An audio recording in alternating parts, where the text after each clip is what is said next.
তোমার মোবাইলে যখনই কোনো মেসেজ ঢুকে তখনই কিন্তু হঠাৎ করে একটা বিরক্তিকর টোন বা রিংটোন বাজতে শুরু করে। তো এখন চাইছো সেই বিরক্তিকর মেসেজ টোনটিকে বা রিংটোনটিকে বন্ধ করতে বা চেঞ্জ করে নিজের মতো করে সেট করতে। তো কিভাবে করতে হয় আজকে এখন শেখাতে চলেছি। সর্বপ্রথম কি করবে, তোমার ফোনের সেটিংসে চলে যাবে। তো দেখো এখানে আমার এই সেটিংসে ক্লিক করছি। ক্লিক করার পরে কিন্তু অনেকগুলো অপশন পেয়ে যাবে। কিছুটা নিচের দিকে যাবে, নিচের দিকে গেলে একটা অপশন দেখতে পাবে সাউন্ড অ্যান্ড ভাইব্রেশন নামে। তো এখানে ক্লিক করে দিবে। ক্লিক করলে কিন্তু এখানে এরকম ইন্টারফেস পেয়ে যাবে। তোমরা হয়তো নোটিফিকেশন অপশনটা নিচের দিকেও পেতে পারো, মোটামুটি নোটিফিকেশন অপশন দেখেই কিন্তু ওখানে ক্লিক করে দিবে। ক্লিক করলে কিন্তু এরকম ইন্টারফেস পাবে। তো দেখো এখানে কিন্তু একটা অপশন রয়েছে যে ডাইনামিক রিংটোন নামে। তোমাদের হয়তো এখানে প্রি ইনস্টল রিংটোন থাকতেই পারে, তো ওখানে ক্লিক করবে। তো আমি এখানে ডাইনামিক রিংটোনসে ক্লিক করছি।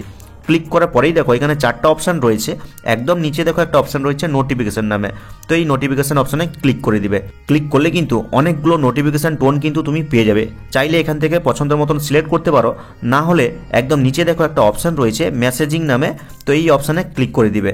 ক্লিক করলে কিন্তু দেখো বর্তমানে আমার কিন্তু ডোন্ট সেট রিংটোন সেট করা রয়েছে। মানে হচ্ছে আমার ফোনে যখনই কোনো মেসেজ ঢুকবে তখন কিন্তু কোনো টোন বা রিংটোন বাজবে না। তোমাদের যদি এইটা সেট করা থাকে বা এটা সেট করা থাকে তাহলে কিন্তু কোনো মেসেজ ঢুকলে এই টোনটা বাজবে। তো সেই বিরক্তিকর মেসেজ টোনটাকে যদি বন্ধ করতে চাও তাহলে এই যে ডোন্ট সেট রিংটোন অপশনটা রয়েছে এখানে ক্লিক করে দিবে।